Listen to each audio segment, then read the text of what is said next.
Mesdames et messieurs, bonsoir. Ravi de vous retrouver pour une édition spéciale de votre magazine économique Éclairage. Une édition consacrée à un projet titanesque, l'aménagement de la vallée du Bourgreg.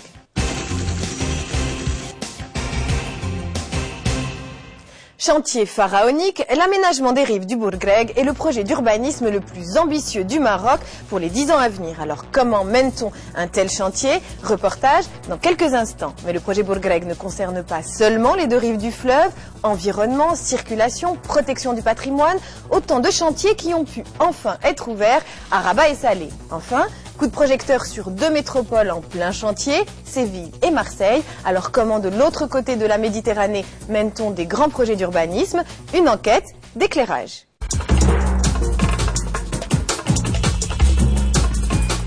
35 milliards de dirhams, c'est ce que devrait coûter le projet Bourgreg. Île artificielle, marina, jardin suspendu, les concepteurs du projet n'ont pas manqué d'idées. Mais pour donner corps à leurs ambitions, il faut d'abord dépolluer le fleuve, déplacer les décharges et lotir les 6000 hectares de terrain. Alors comment travaille l'équipe en charge de ce chantier? Où en est le projet Bourgreg? Tout de suite, reportage.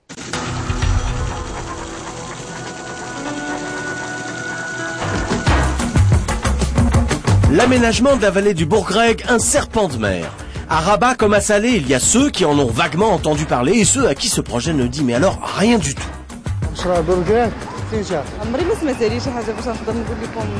Une côte.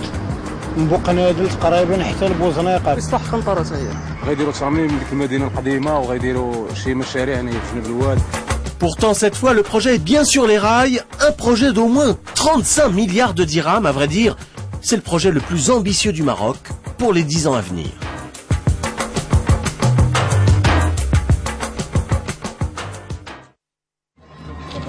Pour en souligner l'importance, c'est Sa Majesté, le roi Mohamed VI, qui a donné le coup d'envoi en personne. Sur la table, pas moins de 5 conventions de financement. Les travaux ont démarré dans la foulée. Bien sûr, il faudra du temps. Ce n'est encore qu'une vision de politique, d'urbaniste et d'ingénieur, mais voici à quoi pourrait ressembler dans 10 ans la vallée qui abrite Rabat et Salé. Un Bourgreg totalement aménagé en 6 tranches sur 5000 hectares. Au cœur de la zone urbaine, une île artificielle pour relier les deux villes. Et aussi 2 ports, une cité des arts, des centres commerciaux, hôteliers, un musée, un tramway, etc., etc. Pharaonique. Nous voici par exemple sur la 2e tranche à Sahal Kebira. Ces hommes en charge du projet voient déjà se dessiner ici un paysage urbain idyllique. Nous avons pensé à mettre des jardins suspendus. C'est un projet en soi. C'est un ouvrage qui doit respecter le relief et le skyline de la ville de Rabat. C'est un ouvrage qui doit respecter une accessibilité très facile du contrebas jusqu'aux hauteurs. Bien sûr, je pense aux personnes handicapées, aux personnes à motricité réduite. Il faudrait qu'il soit la continuité de l'espace qui va mener à cette île artificielle qui est le cœur du projet et qui est le lieu de rencontre de la ville de Rabat et de Salé. Sur le papier, ce point de jonction a fière allure, mais il n'existe encore que sous forme de friche. Il en coûtera 2 milliards de dollars. Ce sont des investisseurs marocains et de Dubaï, International Properties, qui vont signer le gros du chèque. Leur exigence, renommer cette tranche Amouage. Requête acceptée sans faire de vagues, tout concours financier est le bienvenu. Direction Dubaï donc, pour recueillir les précieuses signatures qui permettront d'avancer concrètement. L'affaire est d'importance, alors le directeur du projet a tenu à venir ici en personne. Ultime retouche, ultime pourparlers. And all other matter relating to the implementation and development of the project. What is your point? We have to discuss this. Let I propose let the steering committee to continue and validate the business plan. Nous sommes à Dubaï pour finaliser le pacte d'actionnaires, document de référence qui définit les modalités du partenariat. Nous avons procédé à la signature d'un mémorandum d'entente qui a permis aux 2 partenaires de discuter pendant une période de 6 mois. Aujourd'hui, nous arrivons à la fin et nous nous sommes mis d'accord avec Dubai International Properties sur le démarrage du projet dans les semaines qui viennent. Et voilà, mission accomplie, c'est enfin paraphé. Ici, tout le monde en convient, l'heure est venue de se retrousser les manches. هو المشروع كبير وضخم، وإن شاء الله بيكون في إعلان يعني هذا قريب بالبدء الأعمال الرئيسية في المشروع خلال الأشهر القادمة إن شاء الله. أنا أتوقع خلال مارس ولا أبريل نبتدي في أعمال الحفريات على الموقع. مبروك. Des capitaux de partout, c'est ça le but, mais ça ne suffit pas.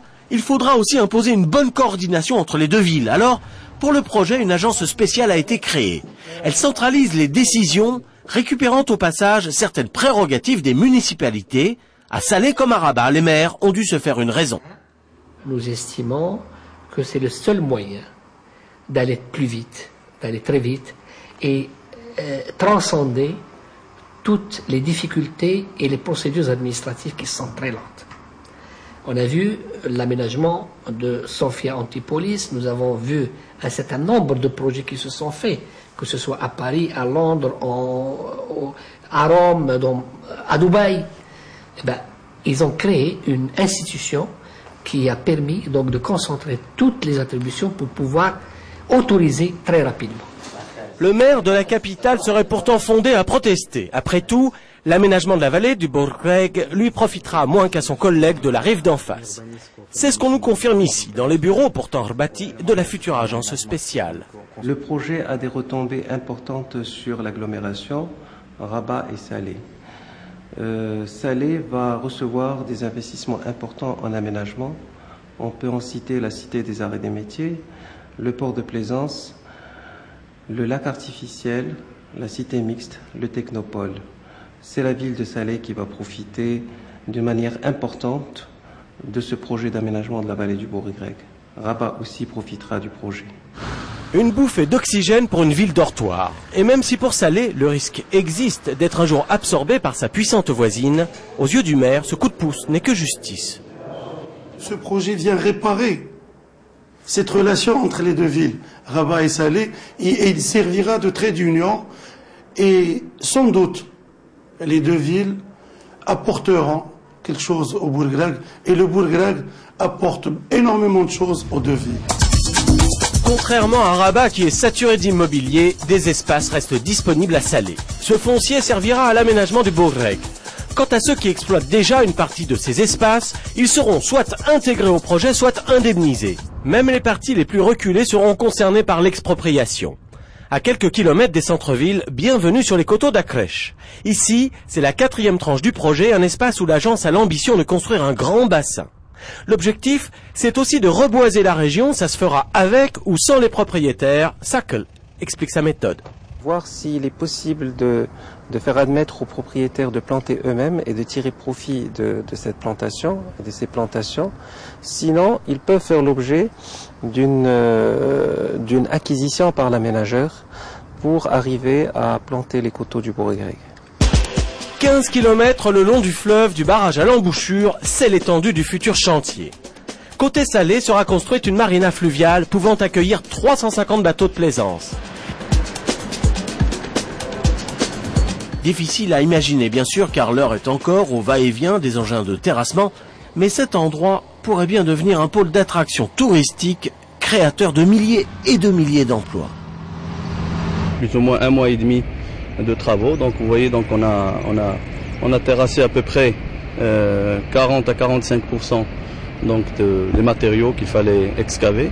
Et il y a plus ou moins 1 mois, les travaux de réalisation des quais, et bien entendu ces travaux qu'on est en train de faire, c'est pour restituer l'histoire de la ville et de Rabat et de Salé, donc en matière de navigation, parce que jadis les bateaux rentraient à l'intérieur.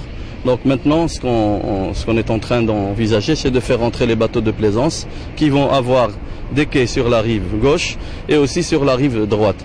Rive droite toujours, sortira de terre la Cité des Arts. Côté Rabat cette fois, il est notamment prévu d'embellir le site des Oudaya avec une grande place piétonne. Et ici, les urbanistes ont décidé de réhabiliter une médina en piteux état.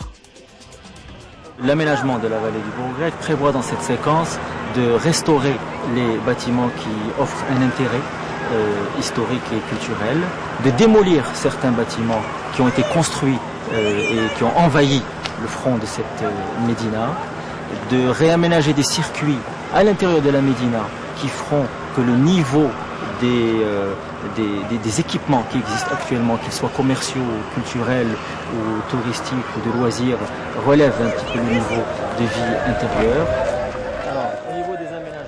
De cette esplanade qui surplombe l'embouchure, nos urbanistes donnent libre cours à leur imagination. Leur but ultime, dompter le Bourg-Grec dans sa totalité. Lié par la voie de transport fluvial, le site des Oudaya, la marina de la Cité des Arts et des Métiers, Sahel Kabira, séquence 2 en contrebas de la Tour Hassan, jusqu'à aller vers le Challa. Ainsi, les gens de l'Youssoufia pourront circuler tout au long du fleuve et ça sera une dimension nouvelle par rapport à la perception du projet d'aménagement de la vallée du Bourg. Dimension nouvelle peut-être, mais en attendant, que deviendront les anciennes habitudes? Ici, par exemple, entre les bacs de traversée, les barques de pêche et le commerce du poisson à terre, ce sont des milliers de familles qui vivent du fleuve. Beaucoup ici ignorent qu'on va modifier la physionomie de leur Bourg-Grec.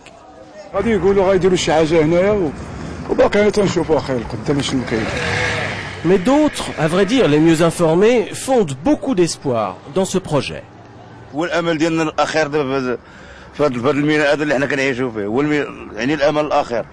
إذا ما كان من نوار ورا ما كاين شيء. يصاوبونا قنطرات لوطيلات 5 اطوار. كنقادوا الدنيا هذه وغادروا مترو. خصنا تاعنا يديروا لنا بلايص، خصنا تاعنا يديروا لنا واجبات ونخلصوا نأديو الواجب واي حاجه حنايا. Côté pêcheur, on attend du concret. Côté promoteur, c'est promis, tout sera fait pour préserver et même développer l'activité. Les barcassiers et les pêcheurs font partie intégrante de l'estuaire du Bourg-Grec. Il est décidé de les maintenir, il est décidé de les aider par le biais d'un fonds pour construire des barques et pour réaliser aussi une halle aux poissons au niveau de l'estuaire. Cette aide va dans l'esprit de rendre l'estuaire un espace de tourisme, un espace de développement social. Nous sommes en train de faire des études hydrosédimentaires qui vont nous montrer, bien entendu, là on doit mettre l'endroit idéal pour mettre l'activité pêche, qui aujourd'hui connaît beaucoup de problèmes, surtout au niveau de l'entrée et de la sortie. Donc ils ont du mal à rentrer, ils ont du mal à sortir. Résoudre les casse-têtes hydrauliques est un objectif prioritaire. Des problèmes liés à l'océan comme au fleuve, puisque des ports seront construits dans les deux cas.